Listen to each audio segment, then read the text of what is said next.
Welcome to Ear Biscuits, the podcast where two lifelong friends talk about life for a long time. I'm Link. And I'm Rhett. This week at the Round Table of Dim Lighting, we are entering into the home stretch of Sextember. You caught us in the middle of sex. Kind of, Sextember. You're walking in on well, hopefully you're not walking in. Hopefully you've been here the whole time we've been talking about sex. Yeah, if you haven't, go back and start at the beginning. You could listen to this on its own, but really, you need to go back to part one. This is part four. That what we thought we thought it was gonna be part three, but part two just got so big and long that it turned. I'm sorry. Don't try so hard. I'm not trying. You're trying too hard. I'm not trying at all. I'm not planning any of this. It just comes out. You're kind of forcing it. This is a very special episode because we are actually going to, at some point, if we can figure out the technical side of things, we're having a little issue with that, but I think we will have Jessie and Christy join us via satellite. It's what it seems like. I want to get probably just a call. Because we're talking about we're gonna talk about the first time that I had sex, the first time you had sex, which is also the first time that our wives had sex. Yeah. And I'll just go ahead and give the disclaimer, shorter version of our normal disclaimer. Hey, we're talking about our experiences. They're actually very narrow experiences in the realm of people's sexual development, and so we just want to acknowledge that once again. We're two straight, white, cis dudes who've been married once and had sex only within the context of that marriage. We are speaking from that perspective, and we're not representing anybody else's perspective, but we absolutely acknowledge that there are so many different experiences that listeners are bringing to this thing, and especially when it comes to the topic of coming out of purity culture and assessing the impact that had on us is not a blanket statement about the impact it had on anybody else. But we are expanding that perspective a little bit today by having our wives be a part of the conversation. But yeah, so we'll talk about that first time, and then we're gonna get into some different questions with our wives. Everything from what was it like for them to be, finally be able to be sexually active in the context of kind of coming up through this purity culture. We're gonna talk a little bit about parenting as our views have changed over time. We're gonna talk about if we can get to it, we'll talk about, how do you maintain a sexual relationship, a vibrant sexual relationship after 22 decades of being married. 22 decades? 22 decades of 20 years of being married to the same person. So 200 years. We'll get into all that. Is that what it feels like to you? Because it's as fresh as a newborn baby to me. What? Why are you trying to speak for me, man? I'm just joking. You just wait. I'm just joking, man. But so before we bring the ladies in, we are going to talk about what our perspective on it was for each of us. That one night at the where was I? Did we stay at the same hotel, like a year apart? You got married a year before me, but it was that hotel next to the airport.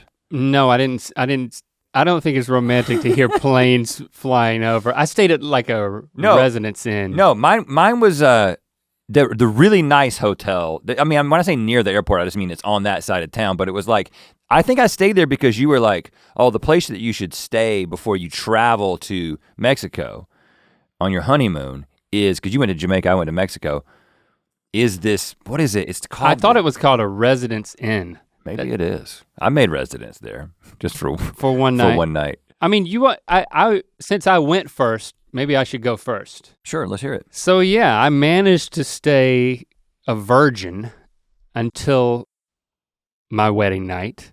As I chronicled last week, once Christy and I got engaged, we started making out. We then began a physical relationship, and it was kind of like that aspect of our relationship caught up with all the other aspects of our relationship that had been developing at more of what some people might consider more of a normal pace. But we had really cordoned off this area in the name of purity and in service to God and not making past mistakes that I had made to wait because we were in true love. And you know what true love does? It waits. But it was an issue of integrity. And I think that's something that we will go back to, and maybe all of you guys can speak to as well, that like, I'm proud of the fact that we waited until we were married to have sex, because that's what those were our convictions at the time.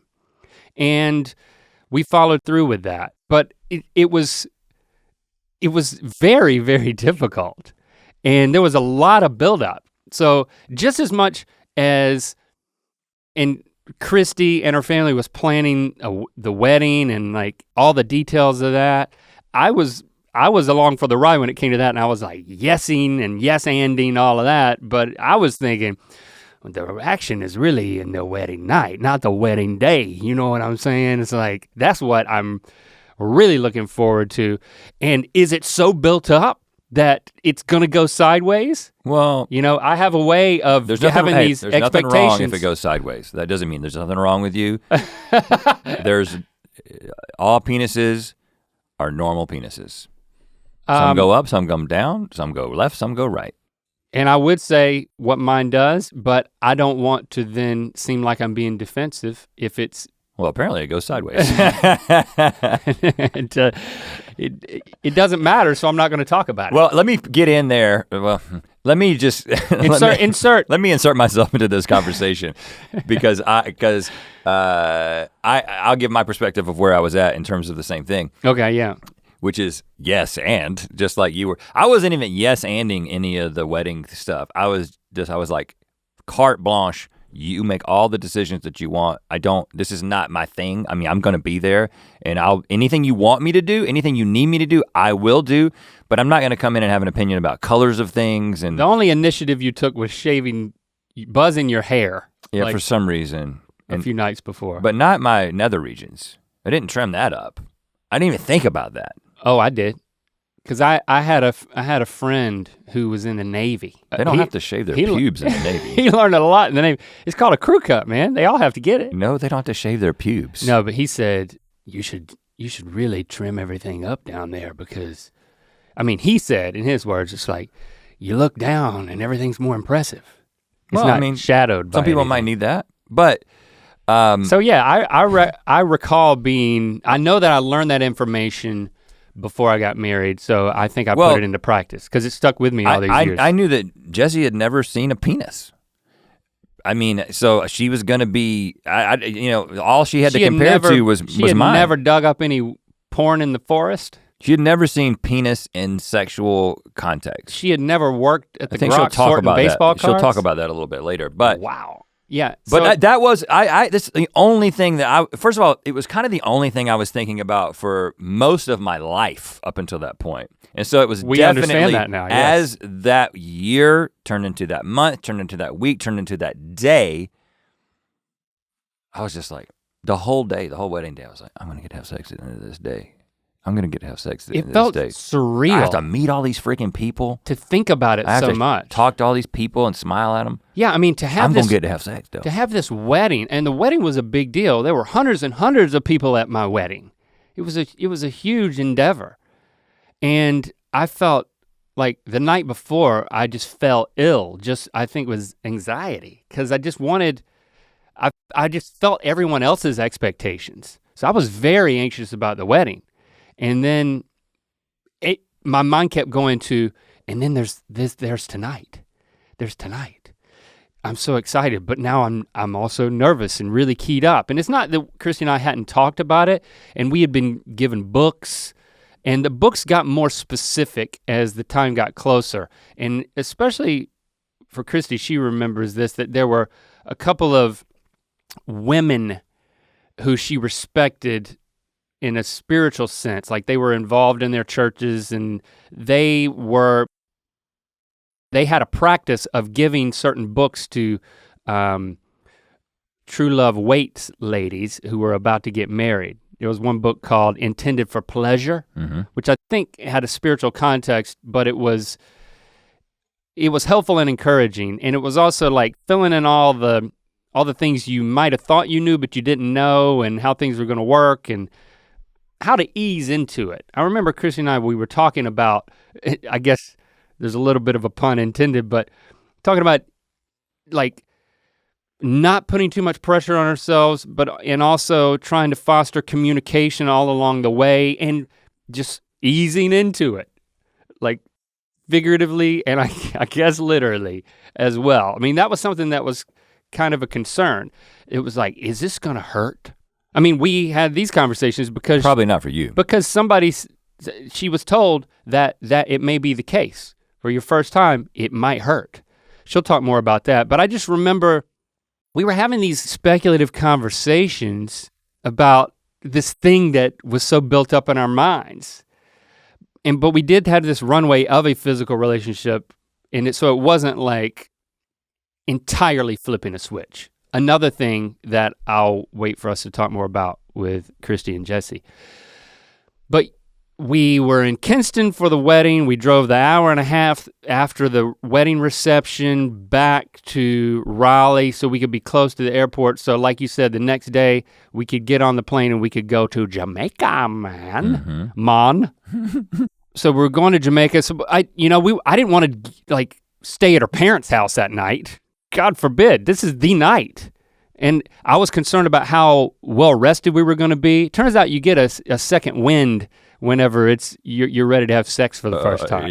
Yeah, I mean, it was like we took our time. We each had things that we had decided we were gonna wear.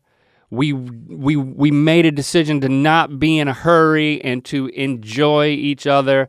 I don't recall it being really awkward. Again, because we had been physical in our engagement and it had really started ramping up, like the intensity of desire. So, I mean, I think we were a little bit nervous. I think she was more nervous than I was, but we just took it slow and then it was successful. And the eagle landed. And I remember as the eagle's landing. Oh gosh. I just remember the predominant thought in my mind as the eagle was landing. Well, what does the eagle landing mean? It's actually happening. We're actually doing the old in and out. Okay. We're having sex. Okay, thank you for clarifying. We're having intercourse. Okay, good, understood. Okay, do you understand? So the eagle is really landing. Landing, but it hasn't landed completely. Right. As it's actually happening, it's like, wow, this is happening. And then the thought that I had was, this is free. This is free. I don't have to pay for this. As opposed to all the prostitutes you had been with? I don't understand. I think I was such a frugal individual who was so concerned about expenses and budgeting. You're such a weird man. That whenever I was like, how can something that is so amazing, it felt so amazing and right. You weren't saying, like, I am free. Like, I thought you were talking about like, I am free. Like, I feel so free. No, this I am not paying for this. This is this is the best thing I've ever experienced. That's a man on a budget right there. And you know what? It doesn't cost a dime. Yeah, that is true. Wonderful. The most wonderful thing I've ever experienced, I'm currently experiencing right now, and it didn't cost anything. Interesting. Now, you might say— You didn't say it, did it? Did you? I don't think I said it out loud. I might have said, free! Yeah. But I was just like, I was just like going, eee! Well, you were making that, or good. God bless your wife. The sensual dolphin sounds. No, I wasn't making any of those noises. But yeah, I remember that being my first reaction, and I can't recall if there was more than one session in the first night, but once we got to Jamaica, then it was like, I definitely remember there being saddle soreness. It was like— At no cost. I was like, we gotta slow our roll a little bit because we're experiencing some soreness. You turned the faucet on. Much more her than me. The sink wasn't quite ready. She was experiencing some soreness. Okay, so for you it was free, and that was, and it sounded like you had a great time. it was the contrast between it being the best thing ever, and you typically, for an experience that amazing and all encompassing, mind, body, and soul, what I call the mind, being engaged, you typically have to save up for something like that. You gotta, and one could argue that I did put it on layaway. You've been saying, well, there's a couple ways to take that. Okay, so similar experience. I guess you didn't think that. I definitely was not thinking that it was free. But similar experience in that Jessie and I were always, even before we got married, a very communicative couple that communicated a lot of things to each other. So we were very comfortable with one another. And so again, there wasn't an awkwardness in terms of like, oh, you're gonna finally see me naked. No awkwardness from or to either of the people in the situation. Mm-hmm. That can be, there can be, especially in evangelicalism, but just in general in our culture, there can be some like shame around your body and that kind of thing. That wasn't a concern. That wasn't something that we had to deal with. And we had read the same books and we had been to the same talks and we had, certain like spiritual mentors like kind of sit down and talk to us. So yeah, I knew that my disposition was going to want to move very quickly, more quickly than she wanted to. And so I'm going into it with like, I'm gonna take it super slow. Come to find out that I actually did not go that slow. But in my mind, compared to what I wanted to do, it felt like an eternity, right? From her perspective, as I think she'll share, it didn't feel the same way. Okay. I was absolutely, as I have made clear previously on this podcast, obsessed with what I'll now call the vulva. And so I knew that more than just engaging in intercourse, I wanted to engage in, I'll use the technical term, cunnilingus. But you will giggle. You will giggle the whole time. I mean, it's a funny word. It's a good word. I don't even know if I can say it. And so cunnilingus. So it doesn't sound like a technical word. It sounds like an Urban Dictionary term because it's like, it's cunny is part of it. Well, I think funnylingus would be an Urban Dictionary term. That's when you can't stop laughing when you're doing it. Oh man. Which that doesn't happen to me. That's cool though. So I knew that was going to be one of the key steps in the process because, I mean, honestly, to this day, it still kind of remains my favorite thing on the sexual menu, okay? I'm just gonna be honest with you. And so I knew that I wanted that to happen, but we had discussed that was going to happen. So not that she would have been like, oh, that's weird, why are you gonna do that? But it's the kind of thing you kind of want somebody to know that that's about to happen, right? And actually, we discussed it beforehand, and there was enough apprehension in like, how is this gonna go? And let's figure out how we wanna step through this process and pace ourselves. If we had done so much planning and pacing, especially me and our dating relationship, that this was nothing new in conversations for us, that we decided to err on the side of, you know what, let's wait on oral sex until we get to Jamaica.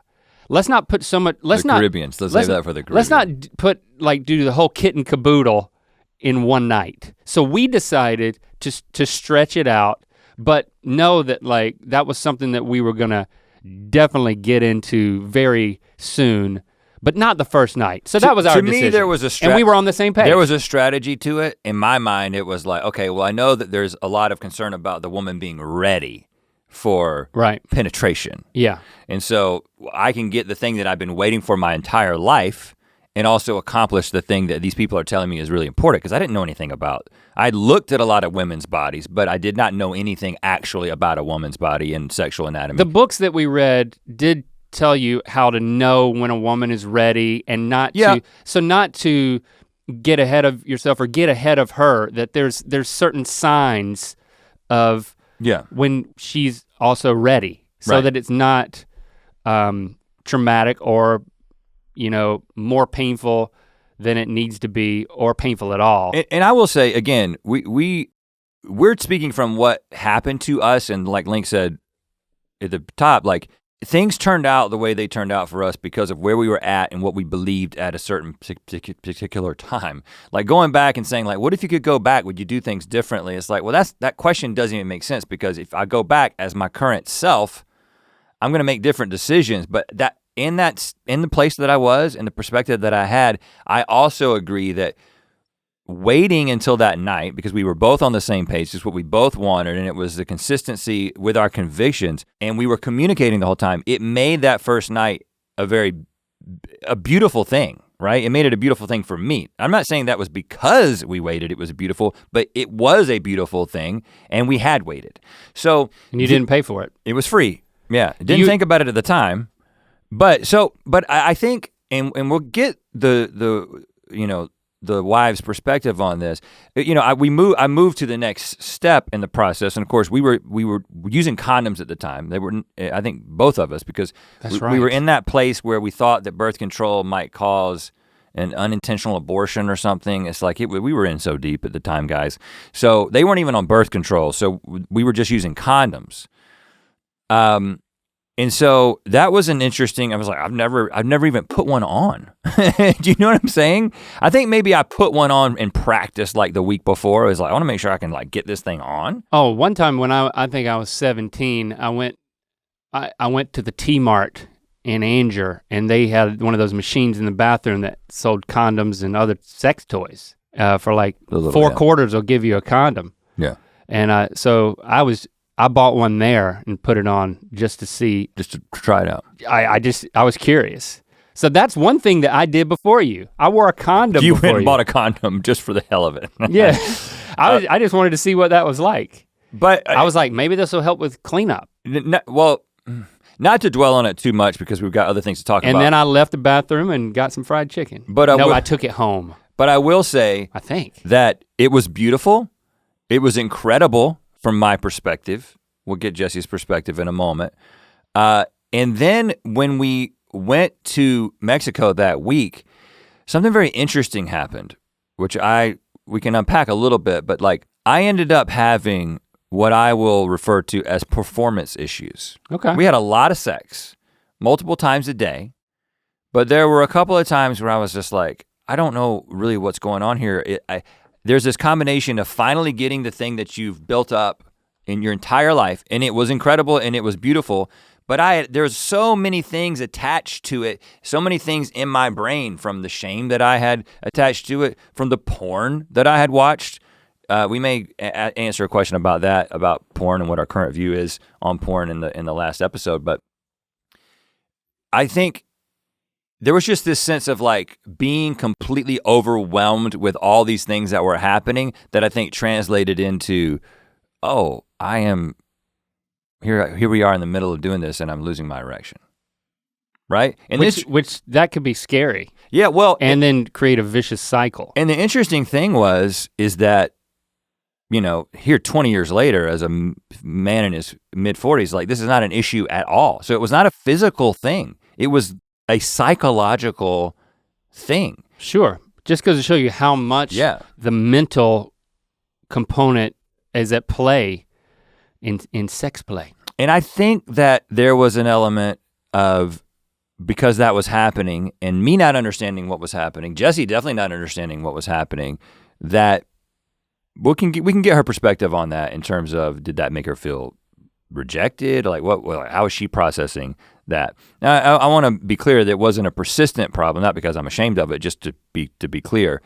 And it was something that we kind of moved through relatively quickly, and it was kind of isolated mostly to that week and then that first year of marriage, and then slowly kind of just went away.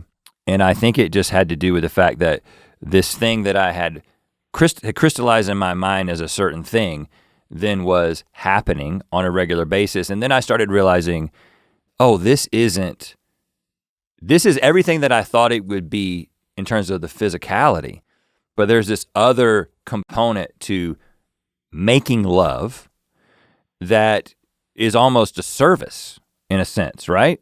There's a service aspect to caring about the other person. Yeah. That can sometimes make sex seem like, oh man, I just kind of want to just have sex. I don't really want to make love right now. Do you know what I'm saying? Yeah. And I think that dynamic is something that I did not anticipate being a sticking point in our marriage. But let's take a short break, and then we're not virgins anymore. And then on the internet, and then get the get the wives on the line.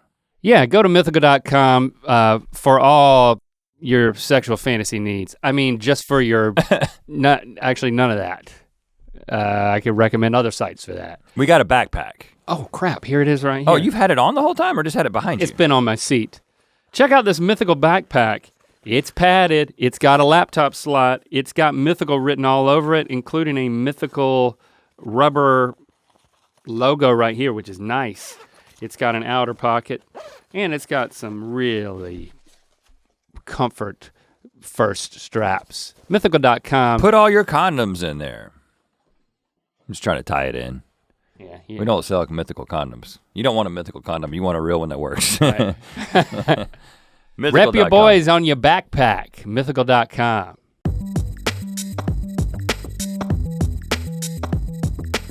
Okay, so we've got our wives here with us.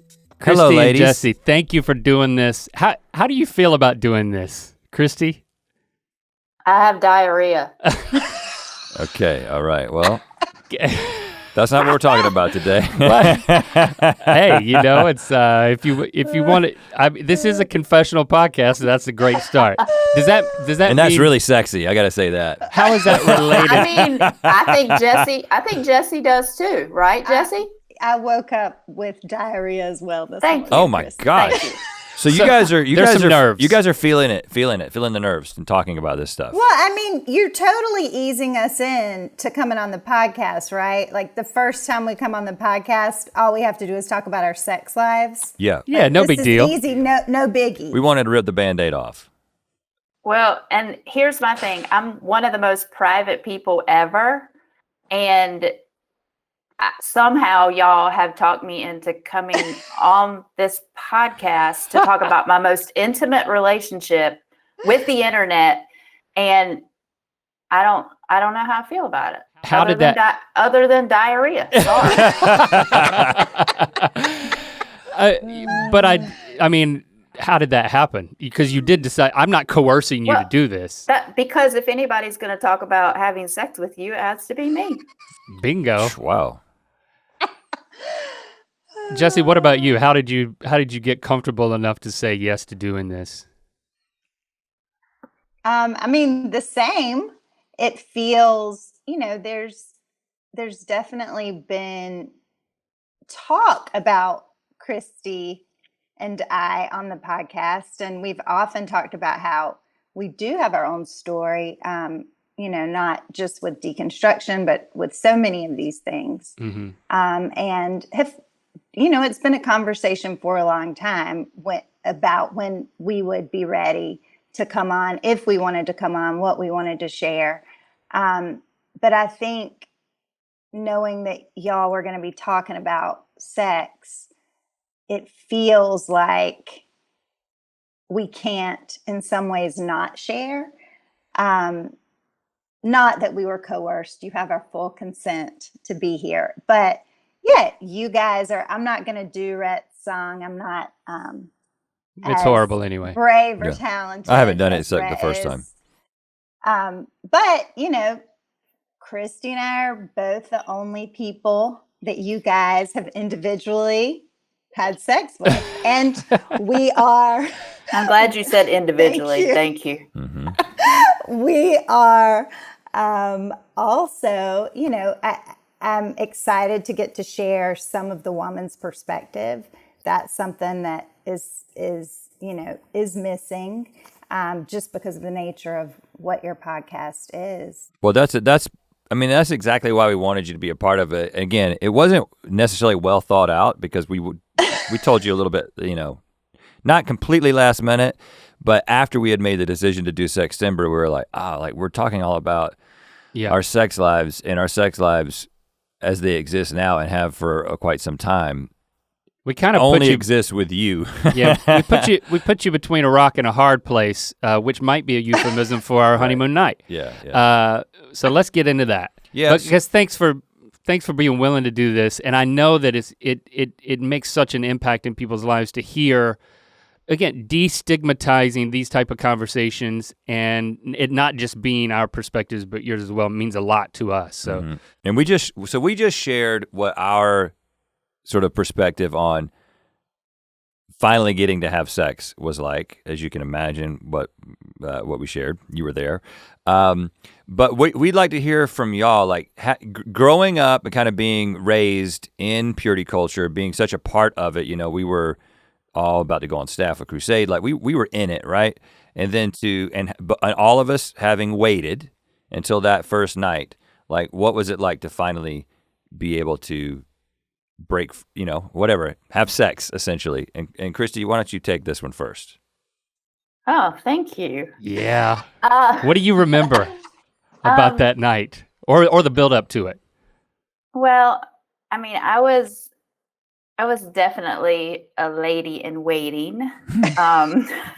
Which means that was a book. I don't remember who wrote it, but that was a book that our Bible study did that was basically right beside my Bible, and everything, the checklist of the Proverbs 31 woman was something that I looked at a lot, and I tried to be her, and I couldn't be her. But I appreciated. it was a high standard. Yeah, and it a was little very bit. specific. A little bit. And it was all in relationship to the husband and the family, as far as I can remember. You know, everything was contextualized and like I first, like there were a lot of rules around me as a woman. I somehow believe that that God didn't want me to wear spaghetti straps, or God didn't want me to wear a 2-piece bathing suit anymore. Or, I had to protect you from my body. So I had to cover my body, and I didn't want to cause you to, use some evangelical Christian words, to stumble or to sin. Like that was my responsibility, because you were the spiritual leader and I had to protect you from myself. So that was, I liked the rules because it felt safe. And as an Enneagram 6, I really value security and safety. So there was a part of that I was kind of comfortable with. And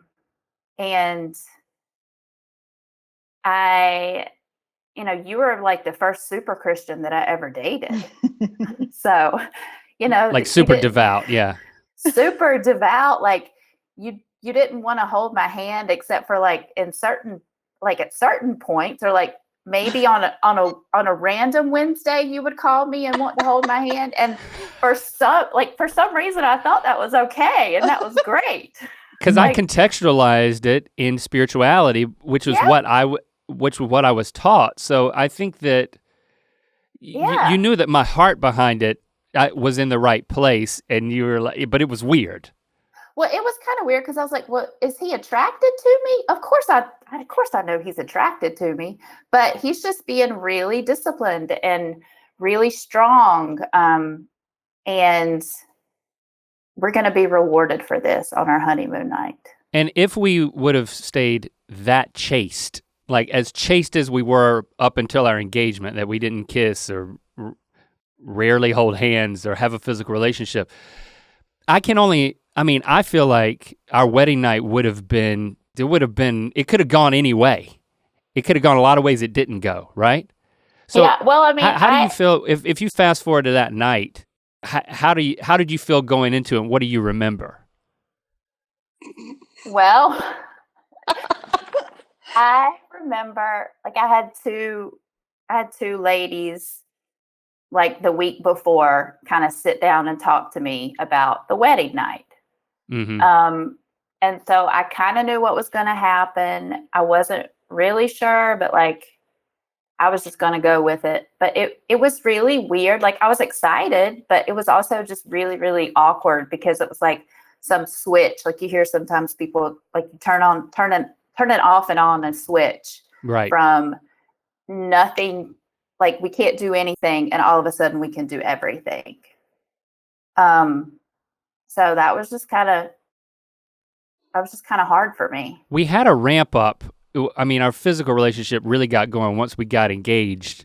And so then there was like I mean, kinda. you know, I mean, I've spoken about the gene jamming. Thanks for speaking about that and not telling me that you're speaking about that. I just did tell you that I did speak about it.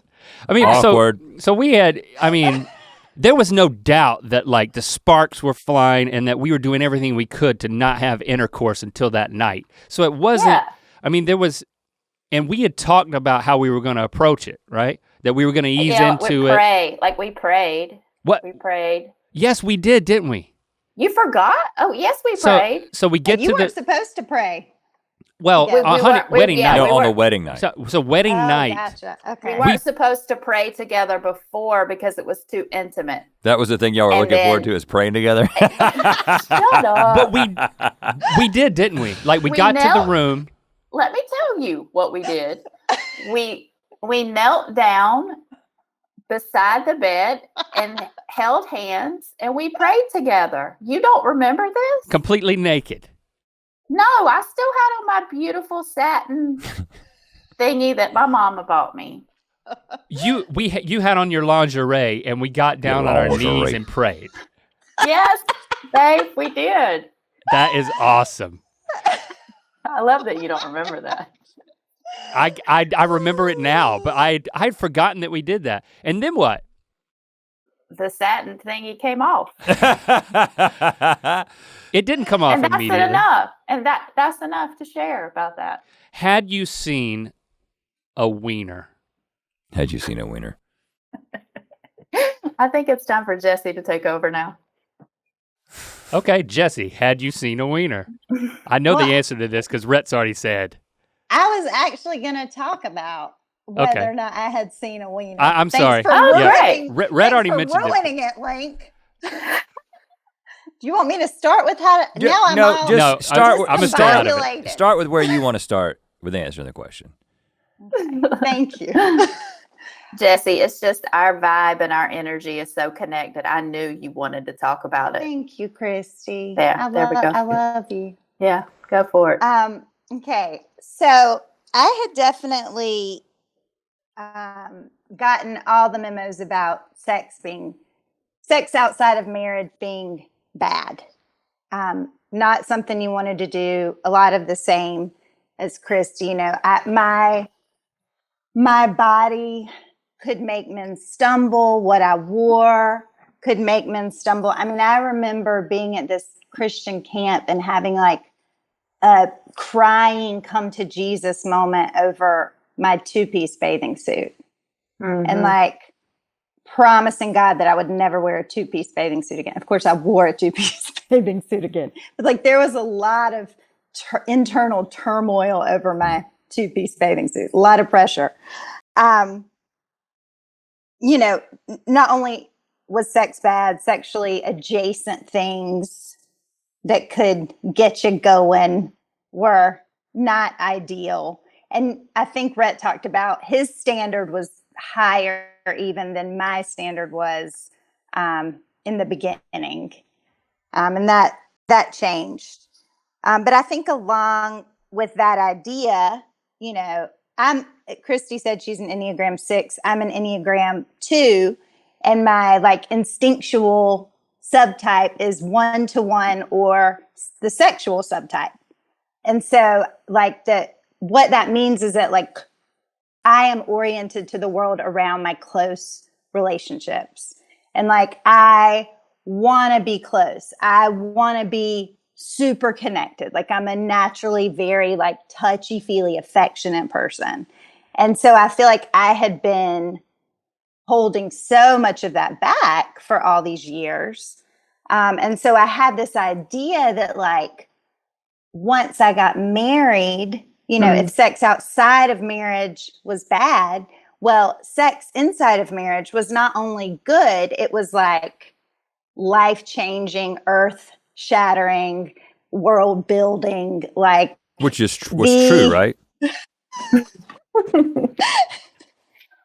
it was, you know, it was going to be this otherworldly, like not just physical union, but spiritual union. The Bible said so, to become one flesh. It's like you cannot, this was a I struggle with codependency. So this was like a biblically mandated like dream for a codependent person. Like I can actually totally merge with this person that I'm in love with. So was it good? And I had never seen an adult penis. I mean, okay. Meaning you had seen like a baby penis. You saw the Nirvana album. Everybody's cover. seen baby penises. So like I And mine is adult, just so you know. I mean, I was only 22 or 23, but it was adult. Full grown. And an older woman had told me in trying to prepare me that that the male genitalia looked like a man's insides had thrown up and were now on the outside. Well, like a hernia? it's not an inaccurate description. And you were so ready to be connected to that. Oh gosh. Wow. So with all of that like background, all this like pressure, I'm also an idealist. So I had like, sex was gonna be like the greatest thing. And if you kiss the frog, it'll turn into a prince. Mm-hmm. I would say, it was anticlimactic. Not to be too on the nose. Well, you mean you literally did not climax? Yes, I did not. I never had an orgasm before. I didn't know my body. Totally. I didn't even know how to have an orgasm.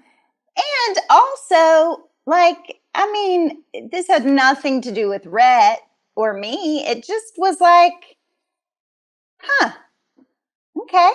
That was a lot of buildup for something that was like fine. But it's okay because we're going to get to try again anytime we want. And it's free. It's free. That's what Link said. Hold on, Okay. Christy. You don't remember the thing that was going through my mind the first time we had sex? I don't. That was it. Tell me. This is amazing, and it's free. Okay. I was just very frugal. He's a strange man. We all know that. We've been. I don't know what to say about that. So we heard what was going through Jesse's mind. I don't want to cut you off. Is there more that was going through your mind, Jessie? Because I want to hear what was going through Christy's mind in the act as well.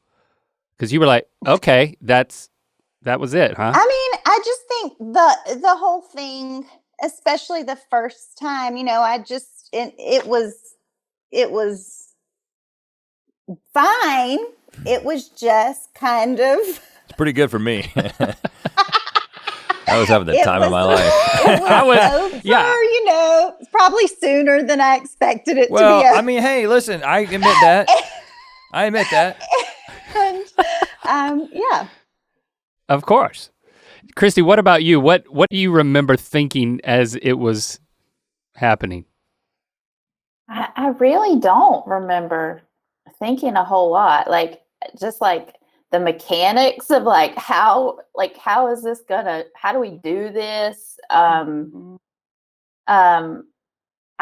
We had 3 mechanics in the room with us. Yeah, right.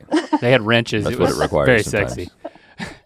Yeah, but it was like, it was everything. You think of any aspect of it and you're like, well, I can imagine, but I remember there was some trepidation because it was like, is this gonna hurt? Yeah, I mean, like that part, I don't remember it really hurting, just feeling like awkward.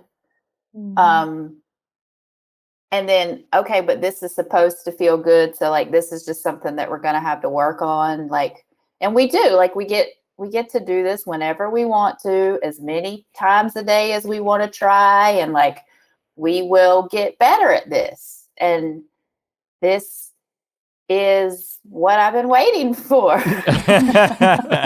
But there were you don't recall any sparks flying or any like, wee Well, kind of. I mean, are you trying to get me to say something? No, I'm just saying Yeah. that was my experience, and that there's a contrast there, which is interesting. Well, like I was excited about. I got my mom let me go to the tanning bed. Yeah. Yes. Before I got married, and that was like the only time that she let me go to the tanning bed. So like, I don't know if y'all remember, but like they had these little Playboy bunny stickers. The stickers, yes. And so I had really been working on my sticker placement and my tan, and like I was excited to show you my tan. Oh, I was excited to see it. I remember there being like less tanned hearts. I don't remember a Playboy bunny. I think I put hearts in certain places and Playboy bunnies, and I was excited about being that tan and like you getting to see me super tan. Well, you know what? You're probably the only one who didn't. Me and Jessie both went to the tanning bed before our wedding. Did you not go? I'm sure I was tan, but I needed no bed. Well, but to get, how are you gonna get your cheeks tan? You can't, you gonna go out on the poolside somewhere? Yes. Expose yourself? This is Lake we're talking about. Well, I didn't want to have burnt buns. On a tanning bed. That's right, Jesse. Right, that is not free. Not spend money. It is not free. So I think there's a common theme here in that, frankly, neither of you had an orgasm on your wedding night. Neither of you kind of understood necessarily what that was and what that would feel like. It was something that thankfully we eventually came to figure out. And I will say, I do want to give credit to like the men in like Campus Crusade who had talked to at least read, I'm assuming linked to, and we were talking a little bit about this last night, like that book Intended for Pleasure, which I don't think I read, but y'all did read. There was, even though, we were dealing with purity culture and all the ways that messed us up and there is so much hurt and pain because of that. However, there was a lot of like discussion about the woman's pleasure as well in marriage. Of course, it had to be within the context of marriage, but that was something that was talked about with at least Rhett was talked with. Definitely with me too. But you guys were never encouraged, I mean, I know because we weren't either, to masturbate in order to understand yourself. And so it's like there was this dependence on absolutely being within marriage and waiting to have to figure all that out. Yeah. So first of all, you did not give us anything on our 3 questions that we thought we might be talking about, and there wasn't anything about orgasm or masturbating on it. So I think you're trying to trick us into talking about this, and I don't appreciate it. Okay, but but that was I'm really kind of a joke, right? Was that kind of a joke? I'm very happy to be here, though. I'm very happy to be here. Well, she is smiling when she's saying these things. Go ahead. I think like something that I kind of wanted to say, and like, there was, like Jessie was saying, there is a lot from purity culture that has been kind of, traumatizing and scarring and just really hard that we've worked through, as adults. And, for me, I didn't realize, like I kind of liked the rules. There were a lot of things that I feel grateful for our dating relationship and just how it was led. And, there were frustrating things, but I also felt safe. Now, was that an illusion of safety? Maybe, I don't know, but I felt safe, and I didn't really realize that like a lot of the trauma or the shame until like I would say just in like the last 10 or 15 years as I've like been going through my deconstruction of this is actually part of purity culture. And so just now, are you thinking of a specific example? Well, I mean, just like as a 43-year-old woman, like learning to, love my body and that it is okay to wear a tank top. And like, you know, like I'm 43 and I still will think about, oh, well, I can't wear, oh, yes, I can. Like it's very ingrained. Mm-hmm. You know, and like we have an 18-year-old daughter, and like I want her to be able to express herself and wear what she wants to wear. And like, you know, Jessie and I talk about this a lot. Like, we don't want our own stuff or our own trauma to be projected on what we tell our kids and like what we say to our kids. And it's like, oh, I want Lily to be free in all the ways that I wasn't and wear what she wants to wear. Yeah, I do think we're finding this, we're hoping to find this middle ground where there's, purity culture has its damaging elements, but it's designed to, it creates fear and shame, but it's to protect you from things that, like, I don't know, if we'd have gone to the other extreme. Right, we only know what we've been through. Right, we don't know what could have befallen us there. So obviously, but we were on an extreme, right? And so there's some negatives to it. So I think it's looking for that middle ground where we're not projecting on our kids, but we are trying to inform and protect them. And I mean, I think that's getting into the, I guess the next question is parenting. Well, I do want to clarify too, because I want to be clear that when you say middle ground, I don't think what you're saying is that you're trying to arrive at a middle ground in your perspective on purity culture, because I think that would come across as insensitive. Correct. And also, I don't think that's what you mean. And we'll talk about this as we get into talking about parenting. What I would say is that we navigated a system that was set up to get you to a place where you got to marriage without having sex. And if you could navigate it, it could work, and it worked for both of you, and a lot of things fell into the right places. Right. It would work, and you could be safe, and you could be happy. But just statistically speaking, it's just a fact that in places that teach the abstinence-only education and that purity culture is sort of what the cultural norm for teens, like those, there's a lot more damage and destruction left in the wake of that mentality than there is situations like us.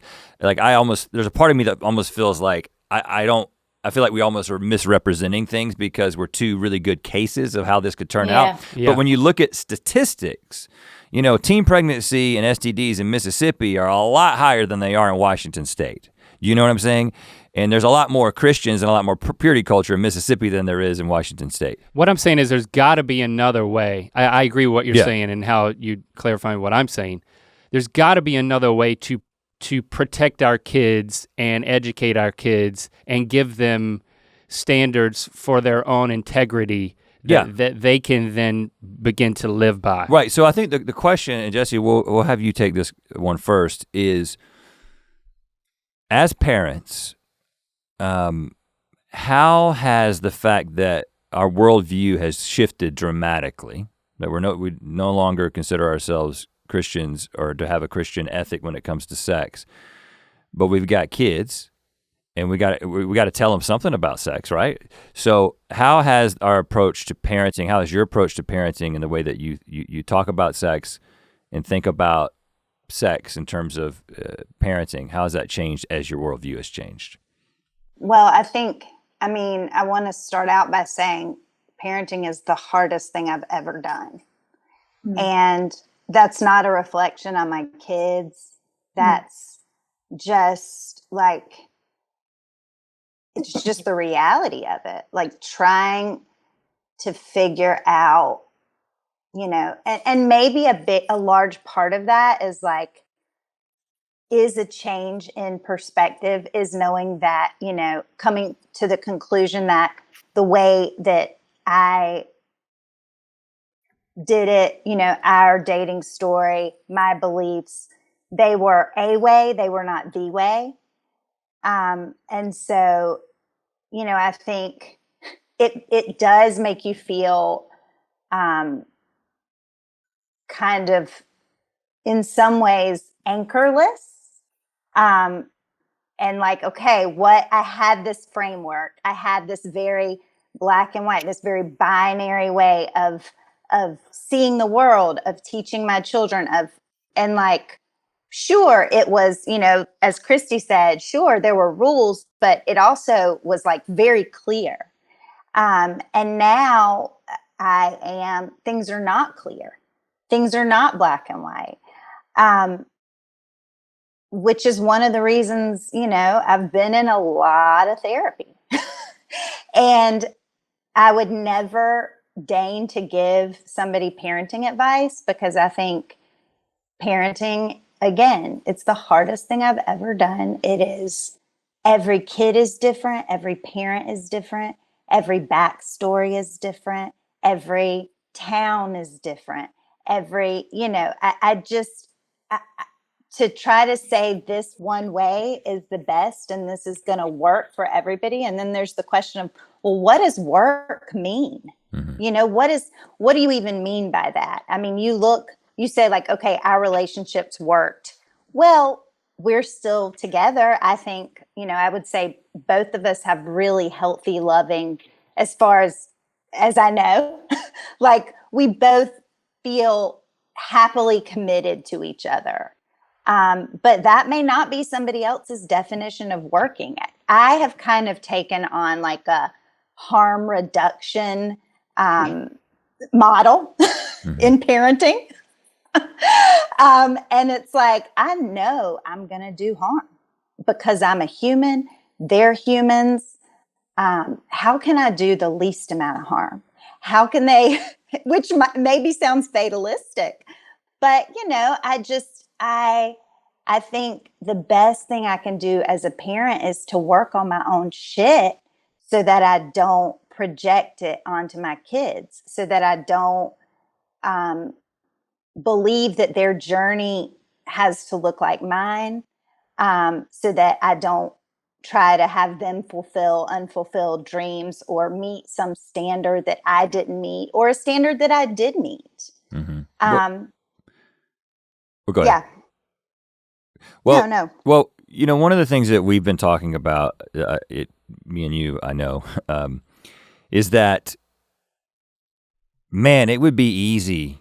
Not easy. It would be easier, and this may just be my perspective because I'm no longer in it. It would be easier if I could just give the kids the blueprint and the framework of like, this is what you're supposed to do. This is what you're not supposed to do.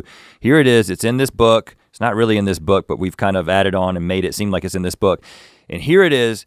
Take it. And now I've given you all the information and do with it what you will. That from a parent standpoint, that sort of one size fits all, these are the rules for everybody, is a much easier thing to do. Once you start saying, actually, maybe it's different for different people and not everybody's the same and everybody's on a different point of the spectrum, now it gets cloudy and it gets complicated.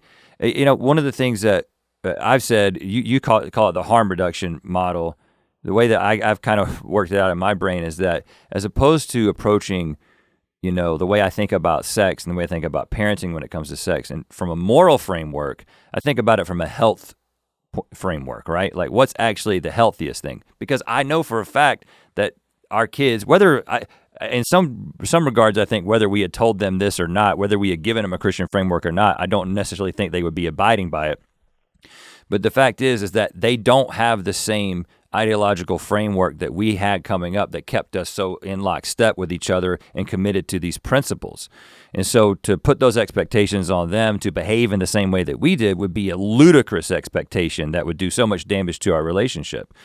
But like Link said, there are realities about the nature of sex, right? There's consequences to sex. Like sex is very pleasurable, but sex is also the primary means by which we procreate. So pregnancy, that's an option. STIs, that can happen. Emotional entanglement is something that can happen. There's a lot of different things that are just realities about sexual relationships, right? So I think the model go ahead. Well, no, I mean, I was just going to say, I think one other element that, in thinking about those things, of course, open communication, trying to work on my own shame about sex so that I don't project that shame onto my kids and they have shame. Having other adults in their life that they can talk to, whether that's a therapist or like a younger an aunt or an uncle or whoever that like, they're not going to want to tell me everything. Sometimes they'll tell me more than I want to know. But just having, I think one thing that we miss out a lot in the way that we live now is that we don't have the community aspect that we have at other times, where you have these other people that you trust, that your kids trust, that they can, talk about these things too. And like one other thing I want to say, I just want to clarify, like in saying I felt anchorless, I think that has negative connotations for sure. And yet the more of my own stuff I work out, the more I feel it as like a freedom and an openness. Like one thing I've said to Red is like, I feel like I'm kind of in an open field in my mind in a way that like I hadn't been in the past. And so, and the more in parenting, one thing we talk a lot about in therapy with my parenting is like the tighter I grip onto an idea or a standard or whatever it is, usually the worse things go. And the more I release and the more I trust and the more I'm not talking about being naive. I'm not talking about letting your kids do whatever they want. I'm just talking about like a kind of position towards my children of like, they are their own beautiful souls, whose life and journey and all of it is going to look different than mine. And like, what can I do to help them become, to help them know that they are going to mess up. They are going to not always live up to their own standards, whatever those may be.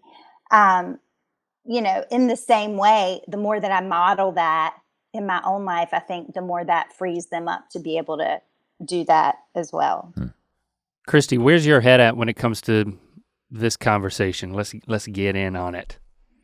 I mean, I agree with a lot of the things that Jessie has shared, and yeah, I mean, I think like love and acceptance and communication, have just been like, I mean, my therapist, we were just talking about it yesterday. She was just like, your family, y'all talk so much to each other. And like, yet they're still humans, individual humans on their own path, running their own race, that have their own opinions and will make their own decisions. Mm-hmm. And I am not very good at opening my hands and just watching it happen. Because, it's there is so much of it that's beautiful. When you do see this human like grow up into like this adult, and like it's kind of cool, like to see the woman that Lily has become, and like watching Lincoln become a man, and like just kind of watching them figure out life. Because of course they don't want to talk to their parents about sex, but I just want it to be something that we can talk about openly. Like, why does it have to be so weird to talk about sex? Like, I think that's my fault. I think I'm the reason. Well, we can make fill that everything in. weird, yeah. I was going to say, we can just say that really about everything, because you make everything awkward. Right. So it kind of brings everything up to a weirdness that is usually reserved for just sex talk. I bring everything to sex talk weird. So then sex talk weird just is camouflaged. I mean, when we first, but yeah, it's destigmatizing the word sex. Like in the house, in my house growing up and in my family, you just didn't use the word, or you whispered it. And like on the way, I was dropping Lando off at school this morning. He was like, I was talking to him about getting the technical stuff set up for you to join. He was like, what is mom doing? It's like, oh, we're we're having the series about sex, and he's like, oh, you don't have to talk to me about that. I'm like, but we do want, there's nothing wrong with talking about sex, and we want to talk about it openly because it's not something that needs to be whispered about. So I'm telling him that at that moment, that's like the instinct to be, to flee from the word and the concepts as an 11-year-old is something that, hey, we just want to gently push back on and not whisper about. Well, I think one of decision. the fundamental differences that I see between the way that we thought about sex, 20 years ago and the way that we think about it now is that I was in a place as a conservative evangelical where I had been sort of misled and lied to, like things were mischaracterized, but all in the name of protecting you, right? So it's like we're gonna lie or we're gonna come up with things that are not true about the way condoms work and the way AIDS, the HIV can get through the condom. And Christy can speak to that. I mean, Christy, what's one of the things that you heard that kept you from having sex in high school? Well, that my favorite grandmother that was already in heaven was watching me. The cloud of witnesses. Yeah. And was she into sex? Did that stop when you got married? Well, that's what I'm gonna say. It's like, I guess she's still watching me. She's clapping. Oh, she's clapping. Go, Christy.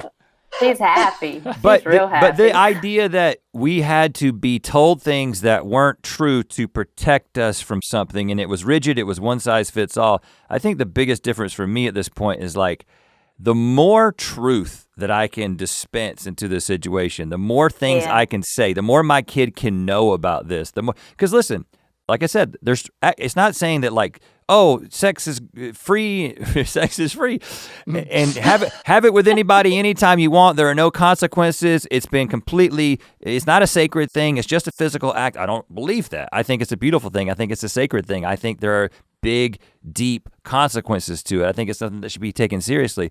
But I think I don't have to make that up. I think that's an evidence-based approach based on the consequences of this act and the nature of the way humans are emotionally. So it's more of it's more trusting. Listen, this is difficult to do. Trusting your children, right? And saying, I'm gonna give you all the information. I'm gonna do my best to model the things that I think that you should do, because I know my modeling is gonna be much more effective than my talking to you. And then hoping for the best versus just trying to protect them and give them some rigid rules that I know they're not gonna follow. Does that make sense? And I think that we all want a formula for parenting. I know I do. I would love to have a formula that you do this, this, and this, and it spits out this kind of kid who then is going to fulfill all of my dreams about how I was going to parent and how a kid was going to be or do or whatever. And that it doesn't exist. It wouldn't be good for us if it did exist. I think the most growth I've had to see in my own life has been through like struggling through some of these parenting questions and continuing to struggle through them.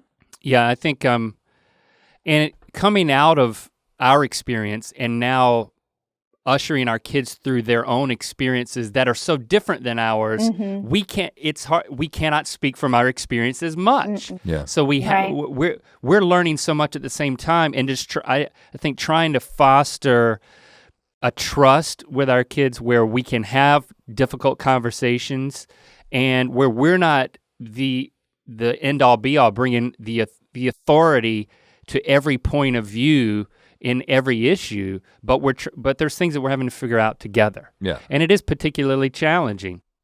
And I was gonna say, like, between me and Jessie and then like our girlfriend thread, like I'm keeping this list of things that they didn't tell you at a baby shower. Yeah. Yeah. And, because when you're pregnant, you decide to have kids and you become pregnant and then you go to this baby shower and let's talk about the stroller and the car seat and the diapers and all these things that you're bringing in a newborn and a human. And it's just like, when do we get to talk about like raising teenagers and like sex. Well, right when you're in the middle of it and you're screwing it all up and you don't know what you're doing. Yeah. Yeah. But I mean Yeah, but the other, I mean, but the on the other foot, what do you say? On the other hand, on the other foot? I don't Either know. one.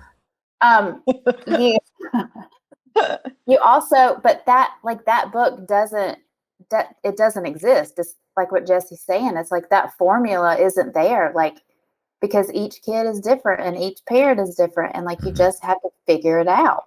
Yeah. And we want to go ahead and move on to the last question, just because I know people want to hear us talk about maintaining a vibrant sexual relationship after 21 years of marriage, 21 years of sex. So, Christy, let us have it. Well, let's see. I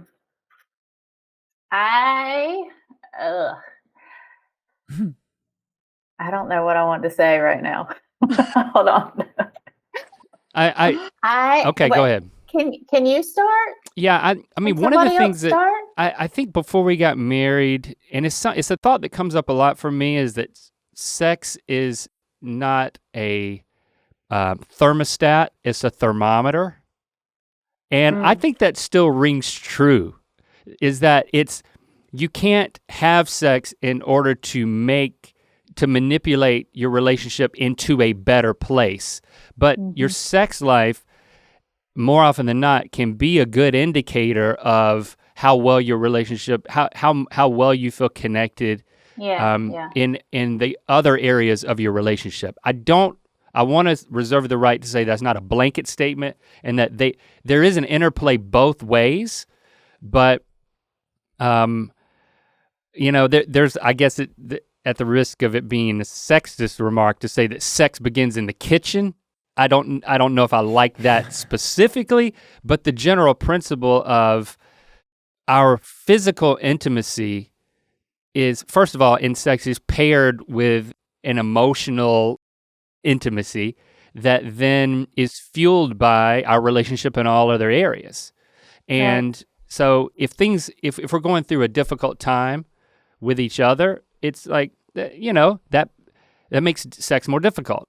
Or if we're going through a difficult time together about other things, it makes sex more difficult. But, and over the course of 20 years, we've weathered so many things that have built and strengthened our love for each other. We've lived multiple lives together and miraculously remained together.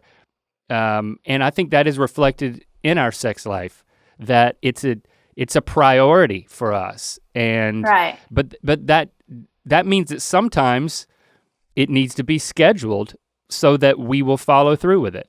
So these are some of the things I'm thinking. You pick up on any of that you want. Okay, I got you. Yeah, I think like priority is the word that I needed to hear to get me started. Thank you for that.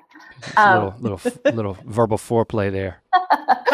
I think like I do believe that our sexual relationship is sacred, and that's why I don't know. It's just like to take care of it, just like I would any other aspect of our relationship. And I think the two of us separately learning as much about like being on our own journey and learning what we have about ourselves individually has made it to where like we're like closer now than we've ever been. And dealing, like we've dealt a lot with, like I think about in sickness and health, like we've dealt a lot with like my sicknesses and being on different medications that like take my sex drive away, and like, oh well, we can't be on that medication because this is really important to us, so let's switch medications. And just really taking time to, I understand and appreciate what you need. You understand and appreciate what I need. Like we take a lot of trips together because I have anxiety and I need to get out of my house. in order to really focus. And like, I feel like some of our best sex is when we're on trips. Oh yeah. You know, it's like we take each other to like these beautiful places, and like I am really able to be present. And because at home you've got like, is there a kid that's going to try to come through the door and our lock doesn't quite work? Because if it fully works, then we're locked in. Well, but get Well, the door. and but now it's like Sokka and Jasper. Like Sokka and Jasper, it's not even the kids anymore, it's the animals. But I made a point. I was like, listen, pets are not gonna ever be a reason that we're not gonna have sex. We had this conversation. Barbara goes into her crate. She's like instinctual. They kind of know. She like looks kind of shameful and just goes into her crate. And Mommy and Daddy are doing that thing again. And you know what? If it's a big enough bed, if the dog's gonna stay on the bed, the dog's gonna stay on the other side of the bed. Well, but the dog is not. I don't like that. Like it is an unacceptable reason. Like this is something that we agreed on, right? It's like yeah, totally. Because you can find yourself there's so many circumstances that keep you from not being ready or it not being the right time. The proverbial headache of it all, but it's so much more than that when you've got so much life that you're living that you have to say, and you get exhausted. So it's like at 9:30, one of us is asleep. 9 o'clock, maybe one of us is asleep. So it's like, okay, well, gotta get started. let's do also, day sex. But then when are the kids not gonna be around? I mean, I also think that like creativity in like locations and like being willing to, you can have sex in other places than like your bed. And I'm not talking about like going on trips, but I'm talking about get creative. The stairs. And One time we locked ourselves in the garage because the garage locked in such a way that like no one could get in there. That was fun because we had a mattress in there that we were storing. Oh, yeah. An old one? It wasn't that old. It was covered. Jessie, was fun. Jessie, give us your perspective on this. I mean, I want to say that like I do feel like, our sex life is better than it's ever been, and it's something that continues to get better and better. And I learned something about you a few weeks ago that because I had a second penis that Just let her talk. that I decided to finally reveal. I actually want to know what she learned if she's willing to share. I'm not gonna tell you what I learned. Oh, come on. People can benefit. I think, in the same way that like you can get into negative communication patterns in your marriage, like it's very easy to get into patterns like with how you have sex or this person's going to do this, then I'm going to do this, then whatever. And so continuing to like talk about things, continuing to ask hard questions, continuing to be like vulnerable. I mean, that's the thing. I think I sometimes I think I have more of a problem of like oversharing just in general. But I think in our marriage to be able like to continue, I mean, growing sexually with your partner is a constant kind of willingness to be vulnerable and to maybe be embarrassed, but to know that like it's worth it, to try new things, to try new places, to try new whatever. One of my favorite people who talks about sex is Esther Perel. She has a great podcast. Can I rec another podcast on your podcast? Of course. Is that Yeah. a bad thing to do? Yeah, it's Take better. my than- rec this it's week. better than this one. But where should we begin? It's her podcast where she talks to couples about what's going on in their life, what's going on in their relationship, and often, their sex is involved. And she has done a lot of research on human sexuality, eroticism. And so one of the things she says is love enjoys knowing everything about you and desire needs mystery. And so I think, it's hard to do when you have been married for 20 years. So continuing to find new ways to to have mystery. You know, Rhett's really great at accents. That's Wee I wee. just thought I'd throw that in. Would you like to see my second wee wee? Cookie Monster, love you, cookie. How about that? Yeah. Nibble, nibble, cookie. Yeah. You don't know the half of But, it. you know, I think not like knowing that it's important, not often it takes one partner being willing to like put something out there. You're maybe going to be embarrassed about it, but it's going to be worth it. And, you know, we have so much fear and shame around sex, and like there's so much potential for it to be incredible. And I think the more vulnerable and open and real and creative you can be, the better it is. But there ain't nothing wrong with a quickie every now and again, just to like absolutely keep that rhythm even up. that. I mean, even as long that, as you're I think, using the Cookie Monster accent. Cookie Monster hungry goes real quick. but I mean, even that, you know, that's something we talk about. Like, okay, what's our ratio of quickies to like love making? Mm-hmm. What is like the golden ratio of that? Mm-hmm. And again, it's just like the combination of like being willing to be open and vulnerable, but then also figuring out the ways to discover your partner anew and to find mystery. Well, we could continue talking to y'all for hours, but we actually can't, right? And I know people at would the want moment. that, but So listen, thank you for coming on here and being vulnerable. Like you said, this is the first time you've been on the podcast, and you're talking about these jumping in things. the deep end. But this is the best way. Yeah, this is the best way. Just rip the Band-Aid off, get right into it. I know that a lot of people out there will appreciate your perspective, and so I'm glad you're able to give a little bit of the other side of the coin. It's a needed perspective, and you're and very needed in just our lives. We need you, each individually.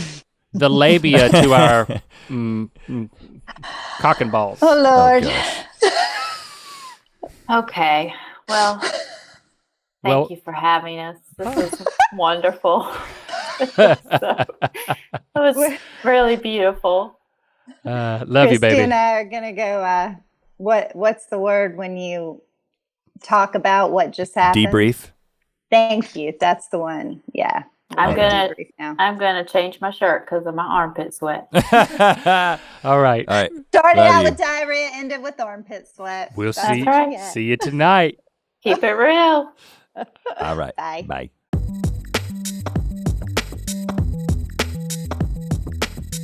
Okay, so the girls have gone back to whatever they need to be doing today, and we are left in basking in the afterglow of having them on Ear Biscuits talking about sex. That was wonderful. It was thrilling, and I know that everyone is just going to wish that they were on every single week, or maybe in place of us. Maybe I feel a little threatened. You know, and I think they did so well. I think, I mean, obviously, each one of those, the thing is that each one of those questions could have been its own episode. Right. And also, I mean, each one of those questions could be its own podcast with multiple episodes. Yeah. Like exploring one of those things, and I'm sure those exist. But so, I think that we kind of scratched the surface on a few of those things, but I do think that getting their perspective illuminated these issues in a big way. Yeah. We did want to just take, before we wrap up, Link's gonna kick off this story, which I think it ties in perfectly with the last question, which is, what do you do to keep things spicy 20 years into your marriage? Let's leave them with the story of the first time we bought vibrators. Yeah, how about that? Heck yes. Hell yes. Damn yes. I don't know, let's get dirty. You don't have to emphasize it that much. Well, female orgasms are very important. Yeah, and I think let's just say that. I think we did establish that those are a regular. I'll go as far as to say there's a book that I haven't read that's called She Comes First, and I don't have to read it to know that I abide by this particular philosophy. Yeah. So because it's a guarantee for us, but it's not for them. Like you talk about, they talk about the first time, and once we figured out, it? Once we figured out how the orgasm could be achieved, that became something that was now it is the priority, and it is something that happens every time. Now maybe there are some quickie situations every once in a while in which it's very clear that Jessie has made, she said, I'm making an exception right now, that this isn't about me, this is about you, and that's an understanding. But that's a rare exception. So I would say that the gold standard is to both have an orgasm, which means her having it first, and then hey, sometimes you can work the system. You can get the timing right to be sometimes. Just together, which is exhilarating. Let's see, you and I were traveling the Mid-South region, working with crew, and we were speaking on campuses. For context, that was our job. We're on staff of Campus Crusade for Christ, an interdenominational Christian organization, working full time for them. So this is when we're talking still to students about sex. We're still in it. We weren't talking about sex. We were still in it. We were talking about evangelism. Yeah, how to share your faith with your friends on campus, and we weren't prudes about. I just Well, the story is going to show that we're not prudes. Right, yeah. I'm just giving the context for we were in Charleston, South Carolina, and we had taken a circuit to get there. So we had been gone for, I don't remember how long, but it had been a while. And we had made arrangements. Hey, Christy and Jessie, you guys drive down and meet us in Charleston because it's a romantic city. We can hang out there. Number one travel destination in the nation. We'll take a few for some reason extra days. It's great, but I mean, come on. I find that hard to believe. It's been like shrimp and grits is good. 10 years in a row. It's quite humid by down there. Travel and Leisure magazine or something, some big publication. Charleston's the place to be. Don't go at the hot times unless you want to create a hot time. So we knew that Christy and Jessie were coming into town that night, and we had each gotten a nicer hotel room than we would normally stay in. This is how I remember it. We had decided that day, we were walking around town and we were like, let's go to a sex toy shop. Let's go to an adult store and buy something. Get some to spice up paraphernalia. What's gonna happen tonight, because we've been away from our wives. I think this was in the first couple of years of marriage. Still on staff, it was early. Yeah, so we go into this place, and it wasn't an Adam and Eve, but it's like one of those. A little more Charleston. I remember there was like what? There was a gentle breeze blowing through it. I don't know why it was. There was a porch. There was a swing set. There was shrimp and grits. You gotta grind those grits. You just gotta grind those grits. It was a little awkward perusing this shop with you, and what we didn't want to do is look at pornographic images on the packaging, but we were still a little scared of that. So we didn't, we felt like that was wrong. So we were avoiding that, but I don't know which one of us found it, but because I think we kind of split up. We were both perusing a little bit, but one of us found a vibrator that was neon green, and it didn't have a naked chick or a naked dude on the packaging. It actually had a doctor's, it was branded by like some sex doctor. A gynecologist, like in a lab coat. And so it kind of had more of a clinical beginner dildo type vibe to it. Now that you're talking about it, okay, do you still have this? You guys collect everything. Do you still have this vibrator? No, we don't. At a certain point, we've upgraded a few times. Used it, we vibrated it into oblivion. But it was about this long. Yeah, well, how long is that for the listeners? I'm saying that's 4.5 to 5 inches. Right, and it wasn't shaped like a penis. It's like a worm. It had like a grip. Christy and I called it the green worm. We called it that because it might have been what the name on the package was. If we haven't made it completely obvious, Rhett and I both bought the same vibrator. Well, 2 of them. We didn't share it. Yeah. You didn't like clean it up and FedEx Monday, it to each Wednesday, other. Fridays. It's the Neil night with Hey, green listen, worm. we weren't making any money in those days. Oh, We yeah. probably should have split it. It was a battery powered silicone undulated landscape of pleasure.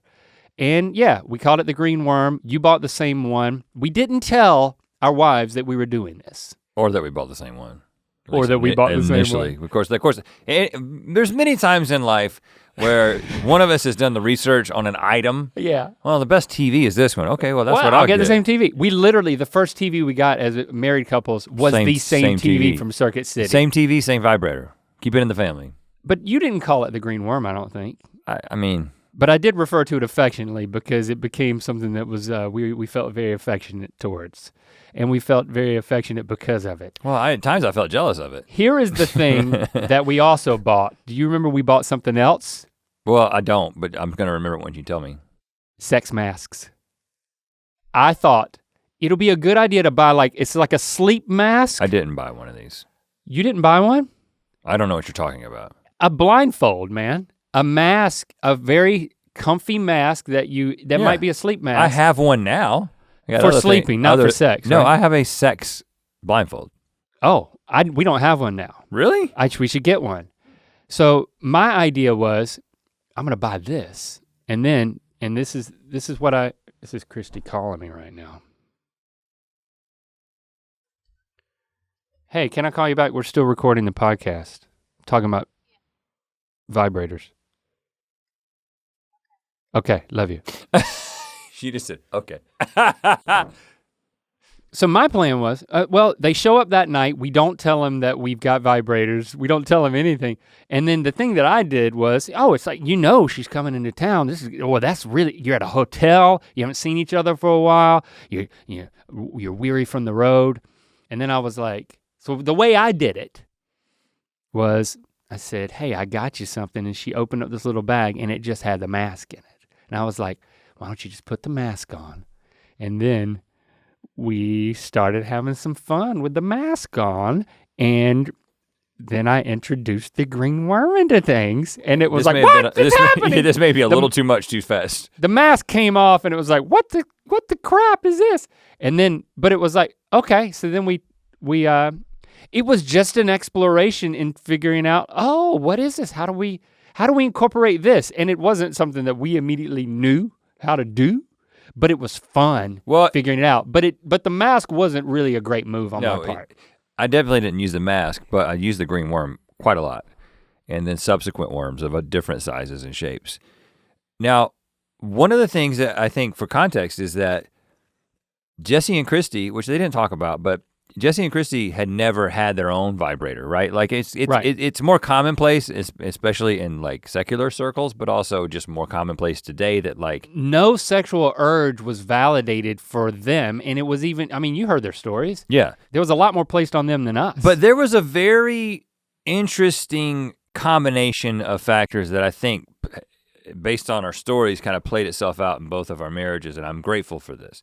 And that is, yes, we were in this place that kind of suppressed and attached shame, but the nature of our relationships and the nature of our communication, and also the general openness towards sexual experience and sexual exploration is at a pretty high level amongst, within both relationships. And there wasn't too much damage to remove us from having fun experiencing those things. So you get this combination of, I've never seen a vibrator. Yeah. Speaking from my wife's perspective, I've never seen one of these. I've never experienced one of these, but not coupled with, and I also think it might be gross and wrong and weird and awkward and I don't want to do it. Right, It was more, that I've never wasn't there. seen this, but holy shit, when you turn that thing on, new things start happening. Things that I'm sorry, I'm just gonna be honest with you, I'm pretty good, right, with my tongue, but I can't move it that fast. Try eating a couple of batteries first. And so the eat a couple of batteries. I do not take medical advice from this podcast. So we discovered, hey, this is a tool that we can use within the context of our lovemaking, and it was something that you and I would talk. We would encourage each other. It's like, unabashed passion for, enjoying each other's, our wives' bodies and them enjoying us was something that we encouraged each other. It wasn't a one-upmanship, but it was, sometimes it might have been a little close to that in terms of like, we would share things that like, hey, how are you using this thing? What are you doing? What's your technique? What speed are you on? We would, don't get too fast because you don't want them to be, you don't want them to forget about you. We would encourage each other to experiment with our wives and have fun. Obviously talking about them and not blindsiding them. Well, you literally put her in a blindfold, so yeah, but I didn't do that. It was very playful and it was kind of a prankish kind of a thing that like she was on board with that, but. And as you look back over the course of our marriage, again, this is just, I haven't thought a lot about this until we started talking about it, but you might be tempted to think that, oh, so you guys had some weird views on sex and there was some weirdness and awkwardness and then you deconstructed and then you like turned on, all of a sudden there was a switch that was flipped and your sexual lives became totally different. Right. I would say that didn't happen. The progression of my sexual exploration and experience with Jessie has progressed geometrically over time, not exponentially. I mean, I'm not a superhero. Right. There's been a geometric progression over time of our sex life getting better and the things that we try expanding and like us experiencing each other in different ways. And the communication has always been very in lockstep and very vibrant, and there's just been a lot of it. And the deconstruction didn't solve a problem in that area. Right. And it didn't necessarily it also very clear about this, it didn't introduce new problems in that area.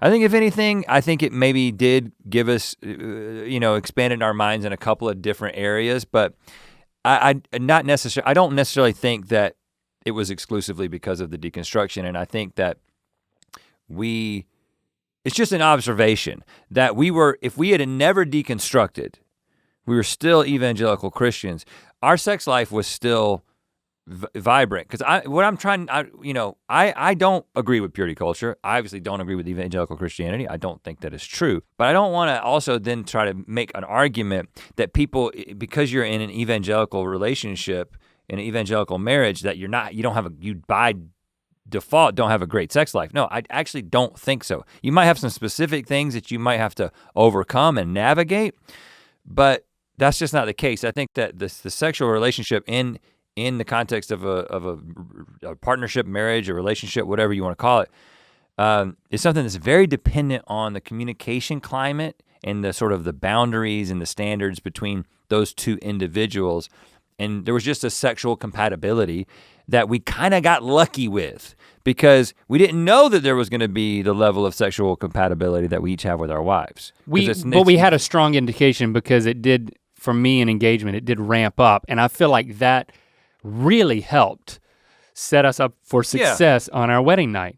That it wasn't like going from cold turkey flipping a switch, because I don't know what that would have felt like. And I've heard the horror stories from other people who years into marriage still aren't able to be intimate. Or definitely aren't talking about it. I just feel like the that's the number one thing for me is the communication, because in every relationship, in every aspect of every relationship, communication is key, and it just plays right into the moment, in the same way that you can have some sort of weird conflict that's going on and there's resentment building and you're not addressing it. Right. Let's just say you're in one of those relationships where one of the people has halitosis. We talk about this all the time, right?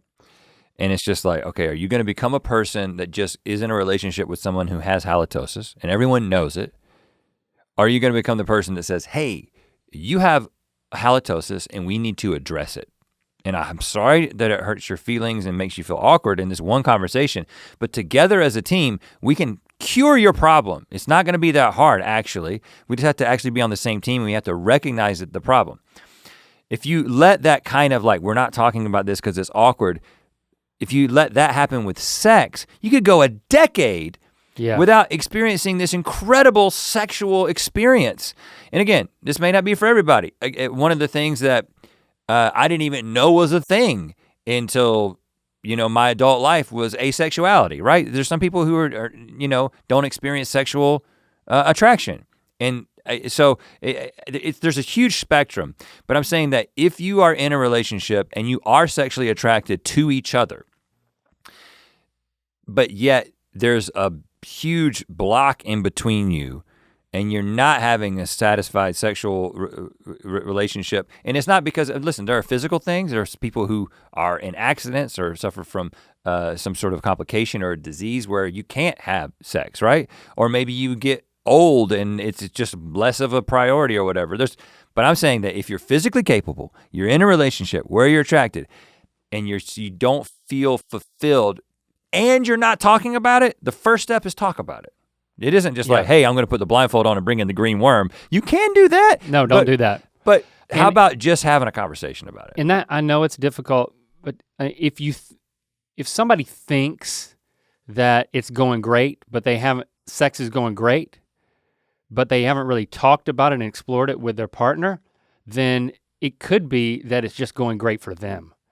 You know, I think that's something we learned at first. It's like, that was not my recollection of our wedding night. Yeah, right. That she would have said it that way. Well, I have since, and yeah, she's told me that many times since then. I knew that she was not as satisfied as I was. Okay, let's leave it at that. I'm not gonna give a rec. I gave Jessie my rec in the middle of this thing, which Estelle was Perel podcast. Yeah, where do we begin? So next week, now first of all, I don't want to make any promises, but there's still a lot left to talk about. Maybe we'll bring back Sextember next year, who knows, I don't know. But what we are definitely going to do is next week is the finale episode of Sextember, where we're going to answer all the questions that have built up. And hashtag Ear Biscuits, get in where you fit in. So we put a prompt out on Twitter and a couple of places, so respond to that or just ask your question with hashtag Ear Biscuits. We want to know what it is that you want to know, and we're gonna answer it. Talk at you next week.